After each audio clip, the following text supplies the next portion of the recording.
Welcome back to my channel কাহিনী স্পাইল। এখন আমি রেডি হয়ে গেছি, এখন বাজে বিকেল 5টা আর 5:30। তো এখন আমি ওই বাড়ি যাচ্ছি। আজকে হলো নীল, ওই বাড়ি যাওয়ার কথা ছিল কালকে, কিন্তু কালকেও হয়নি, তার আগের দিন মেবি যাওয়ার কথা ছিল, তার আগের দিনও যেতে পারিনি। আজকে যাচ্ছি। তো চলো, আজকে থাকবো আর কালকের দিনটা থাকবো, তারপরে ব্যাক করব।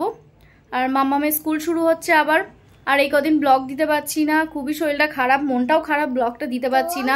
আমার আইব্রোটাই করা হয়নি, মানে কেমন অবস্থা ভাবো। তো এখন রেডি হয়ে যাচ্ছি ওই বাড়ি।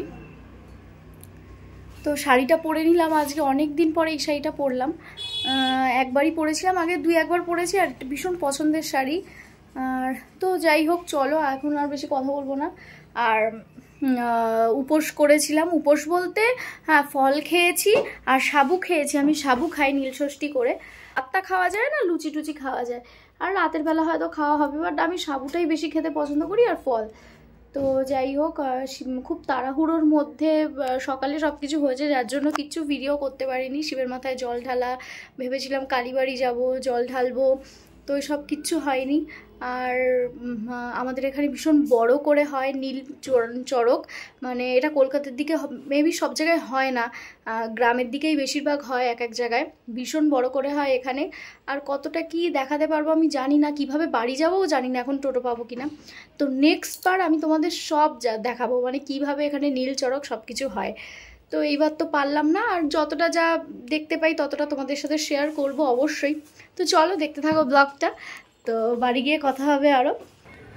তো আমরা বেরিয়ে গেছি রাস্তায়, এখন টোটো পাবো কিনা জানি না। আর পুটকুলিকে দেখা যায় না, আমাকে দেখা যায় তো পুটকুলিকে দেখা যায় না। তো চলো, রাস্তায় ব্লগ করলে সবাই হাসবে আমার দিকে তাকিয়ে, আগে যাই তারপরে কথা হবে। টোটো পাবো কি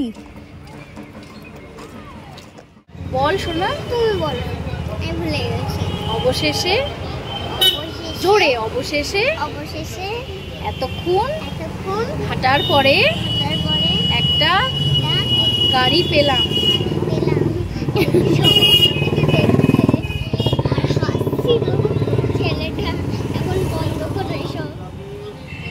অনেকক্ষণ পরে একটা টোটো পেলাম হেঁটে আসার পরে।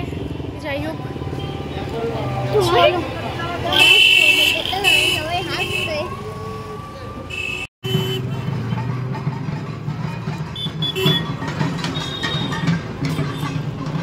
আর যেহেতু অনেকটাই দেরি হয়ে গেছে আমার বেরোতে বেরোতে, তো এই সময় তো ভিড় হবেই, আমি জানতাম, কারণ এই সময় সবাই কালীবাড়ি যাচ্ছিল।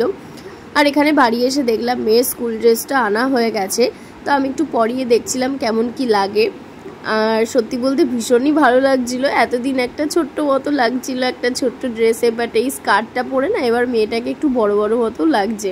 তো স্কার্টটা তো ভীষণই পছন্দ হয়েছে, কিন্তু ওর কোমরটা এতটাই সরু যে তাও নাকি একটু বড় হয়েছে। তো সেটা যা হোক করে একটু ম্যানেজ করতে হবে বেল্ট টেল দিয়ে, বাট খুব সুন্দর হয়েছে, খুব ভালো লাগছিল দেখতে। আর ড্রেস আমি দুটো বানাতে দিয়েছি, একটা পেয়েছি আর একটা কদিন পরে দেবে, না তো খুব প্রবলেম হয়। আর এই ড্রেসটাই তো এবার পুরো মানে যতদিন পরবে ততদিনই এই ড্রেসই, তো দুটো বানাতেই হবে, আর একটাতে তো হয়ই না। তো দেখো কি সুন্দর লাগছে না। আর আমি জামাটা পরাইনি, যেদিন স্কুল যাবে ফাইনালি, যেদিন ওকে রেডি করব সেদিন তোমাদের সাথে শেয়ার করব, তখন তোমরাই বলো কেমন লাগছে। আর তারপরে ঘরে আর মন না টিকে বাইরে চলে এলাম, কারণ বাইরে এই যে বাজনা এত বাজছে, ঘরে আর মন টেকে। তো একদল যাচ্ছিল কালীবাড়ির দিকে, আর একদল কালীবাড়ি মানে হয়ে যাদের হয়ে গেছে ধুনো পোড়ানো, তারা যাচ্ছিল বাড়ির দিকে। আর আমার বাড়িটা যেহেতু একদম মাঝখানে, সে তো আমার বাড়ির সামনে দিয়েই সব যাচ্ছিল, একদম ভিড় জমে গেছিলো, সেটা তোমরা ব্লগটা দেখলেই বুঝতে পারবে। তো দেখো এরা এখন যাচ্ছে কালীবাড়ির দিকে ধুনো পোড়ানোর উদ্দেশ্যে, এদের এখনো হয়নি। তো আমি তো বাইরে বসে বসে বিরাট মজা করছিলাম, আর বৌদি ভাই যেহেতু এই বছর প্রথম দেখছে, ওরও ভীষণ ভালো লেগেছে। আর এদের দেখো হয়ে গেছে, এরা চলে যাচ্ছে। আর এটা হলো দাদামণি, মানে আমার ভাসুর হয়, তো দাদামণিদের হয়ে গেছিলো বলে দাদামণিরা চলে যাচ্ছিল।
আর এই যে এটা ধুনো নিয়ে যাচ্ছে, আর এই শিকগুলো ধরায় আর এই ধুনোগুলো দেয় যাতে আগুনটা আরও ভালো হয়। তো এগুলো বেশ সামনে দেখলাম আর তোমাদেরকে দেখিয়েও দিলাম। আর তো এখানটায় দেখো কেমন জ্যাম হয়ে গেছে। তো চলো, এই বছর একটু বেরোনোর ইচ্ছা হলো, আমি কোনো বছর বাইরে যাই না ঘুরতে। তো এবার ভাবলাম বৌদি ভাইও যেহেতু নতুন, কোনোদিন দেখেনি, তো ওকেও দেখিয়ে আনি আর তার সাথে তোমাদেরকেও দেখিয়ে আনি। আর এখানে আধিরা ড্রেস চেঞ্জ করে নিল আবার। তো তারপরে আমি এক কাজ করলাম, আমি আর মন্দিরে গেলাম না, কারণ এই সময় অনেক ভিড়। তো ঘরেই আমার নীলের বাতি দিয়ে দিলাম ঠাকুরের সামনেই।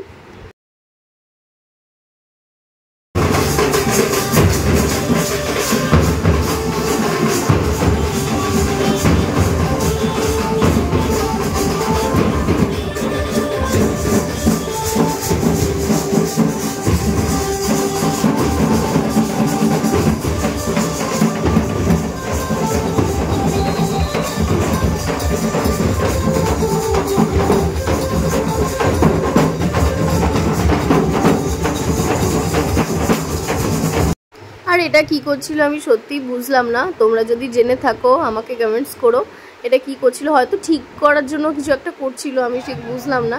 আর তারপরে চলে গেলাম কালীবাড়িতে। তো এখানে এরকমভাবে ধুনো নিয়ে সবাই যাচ্ছে, মানে মন্দিরের ভেতরে।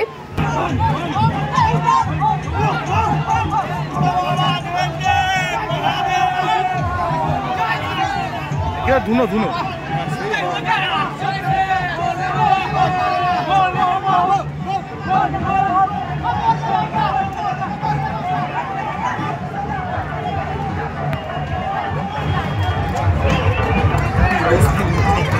আর আমরা মন্দিরের বাইরে থেকেই পুরোটা দেখছিলাম, এখানটা একটু ফাঁকা ছিল তাই। কিন্তু আমার বৌদি ভাইরা ভিতরে যেহেতু ঢুকে গেছিলো, আর আমার মেয়ের কান্না না মিমির কাছে যাবে, সেহেতু আমরাও ভিতরে গেলাম। কিন্তু ভিতরে অসম্ভব ভিড় থাকে। আর তো গেলাম একটু, মেলাটাও ঘুরে এলাম লাস্টে গিয়ে। তো দেখাচ্ছি চলো। আর মন্দিরের ভিতরে দেখো এখন একটু ফাঁকা হয়েছে, কিন্তু এর আগের টাইমটা পা দেওয়ার জায়গা থাকে না। আর ওই ভিতরে দেখতে পাচ্ছ ওইখানটায় মন্দিরের সামনে সবাই ধুনো নিয়ে ঘুরছে। তো একদল ঢুকছে একদল বেরোচ্ছে, এরকমই ব্যাপার। আর এখানটা প্রচণ্ড কাদা স্লিপ হয়ে গেছিলো।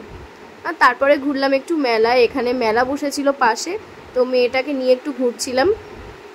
আর মেয়ের হঠাৎ চোখে পড়লো ওখানে খেলনাবাটি বসেছে। তো আমারও ছোটোবেলায় ভীষণ খেলনাবাটির ওপর নজর থাকতো, মানে যেখানেই দেখবো সেখান থেকেই নেবো আর কি কি নেবে। এদিকে আসো, সামনে এসো, ও একটু দেখি বাবা, শোনো একটু দেখি।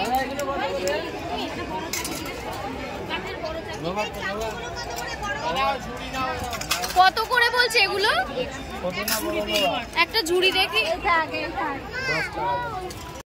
একটা করে নেবে। হ্যাঁ, তোমার রান্নার জিনিস কি কি লাগবে দেখো, আর রান্না করতে কি কি লাগবে। ওটা আছে, ওটা আছে, ওটা নেন, ওটা আছে আছে।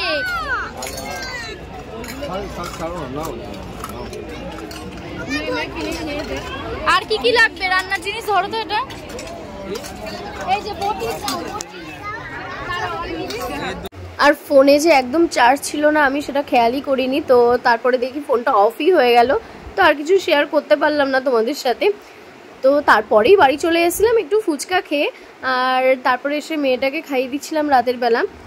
তো আজকের দিনটা বেশ ভালোই গেল। আর তোমাদের ওখানে কোথায় কোথায় নীল চড়ক হয় আমাকে প্লিজ কমেন্টস করে বলো। আমাদের এরকম এই জায়গার মতো হয় কিনা, টাকির মতো হয় কিনা, কেমন হয়। তো নেক্সট বার আরও ভালো করে দেখাবো, এইবার আরও পারলাম না দেখাতে।